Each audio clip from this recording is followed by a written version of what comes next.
அன்பிற்கினியவர்களே, இன்று இயேசுவின் திருமுழுக்கு பெருவிழா. நாமெல்லாம் கிறிஸ்துவுக்குள் புது பிறப்பெடுக்க அழைப்பு விடுக்கும் திருவிழா. இயேசு எளிமையின் உருவாய் எளிய மக்களுள் ஒருவராய் யோர்தான் ஆற்றில் திருமுழுக்கு யோவானிடம் திருமுழுக்கிற்காய் பணிந்து நிற்க, திருமுழுக்கு யோவானும் இறை திருவுளத்திற்கு இசைய இயேசுவின் திருமுழுக்கு நிகழ்வு இனிதே அரங்கேறுகிறது. அந்நேரமே வானம் திறக்க, இவரே என் அன்பார்ந்த மகன், இவர் பொருட்டு நான் பூரிப்படைகிறேன் என்ற தந்தை கடவுளின் குரல் மகன் இயேசுவின் இதயத்தை ஆட்கொள்கிறது.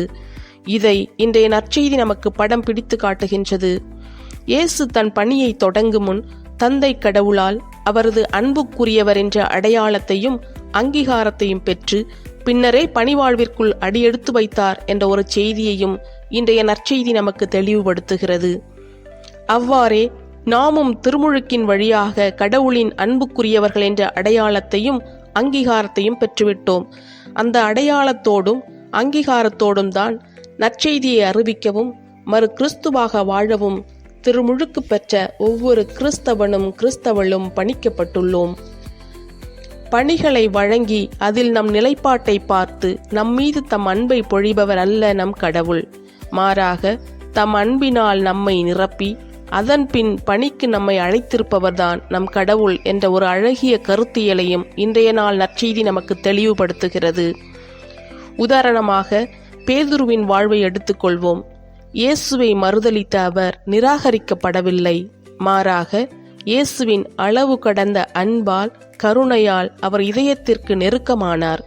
மட்டுமல்ல, இயேசு பேதுருவின் மீதான தன் அன்பை உறுதிப்படுத்தி அதன் பின்புதான் தன் மந்தைகளை பேணி வளர்க்கும் பொறுப்பினை வழங்குகிறார்.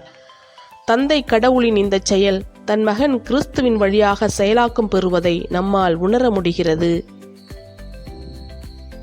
திருமுழுக்கின் போது கடவுளின் அன்பு நமது ஜென்ம பாவத்தை கழுவி நம்மை முற்றிலும் தூய்மைப்படுத்தி அவர் பிள்ளைகளாக்குகிறது. நமது திருமுழுக்கு வார்த்தைப்பாட்டை புதுப்பிக்கும் இந்த நாளில் அதே கடவுளின் அன்பு நம்மை நமது பொறுப்பின்மை, வீண் பெருமை, கண்டுகொள்ளாமை, பெயர் புகழுக்காக பணியாற்றும் தன்மை, பதவி மோகம், உண்மையின் பக்கம் நிற்க தயக்கம், அநீதிக்கு துணை போகும் அவலம் ஆகிய அழுக்குகளை முற்றிலுமாக கழுவி அவரது அன்பு பிள்ளைகளாக நம்மை மாற்றட்டும். இயேசுவின் திருமுழுக்கு திருவிழா நமக்கு நினைவூட்டும் பாடம் என்னவெனில், நாமெல்லாரும் கடவுளின் அன்பு பிள்ளைகள். அதுவே நமது அடையாளம்.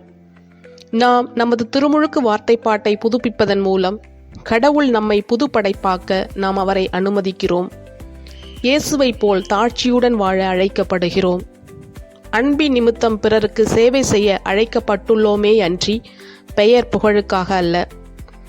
எப்போதெல்லாம் நாம் பாதை தவறிய ஆட்டை போல் பயணிக்கிறோமோ அப்போதெல்லாம் நாம் நினைக்க வேண்டிய ஒன்று, கடவுளின் கருணை, அவரது அன்பு நமக்காக காத்திருக்கிறது. நமது மறைந்த முன்னாள் திருத்தந்தை பிரான்சிஸின் கூற்றையும் இந்நேரத்தில் நினைவு கூறுவோம். நாம் பெற்றுக்கொண்ட திருமுழுக்குதான் வாழ்நாள் முழுவதற்குமான நமது சீடத்துவத்தின் தொடக்கம். நமது திருமுழுக்கை புதுப்பிக்கும் நாம் இன்றைய நாளில் நமது சீடத்துவத்தையும் புதுப்பிப்போம். நமது சீடத்துவம் செயலாக்கம் பெற நம்மை கருவியாக்குவோம். மறு கிறிஸ்துவாக வாழ்வோம். மலர்ந்திருக்கும் இந்த வாரம் மகிழ்வின் வாரமாக, ஆசீர்வாதத்தின் நாட்களாக அமையட்டும். கிறிஸ்துவின் திருமுழுக்கு பெருவிழா நல்வாழ்த்துக்கள்.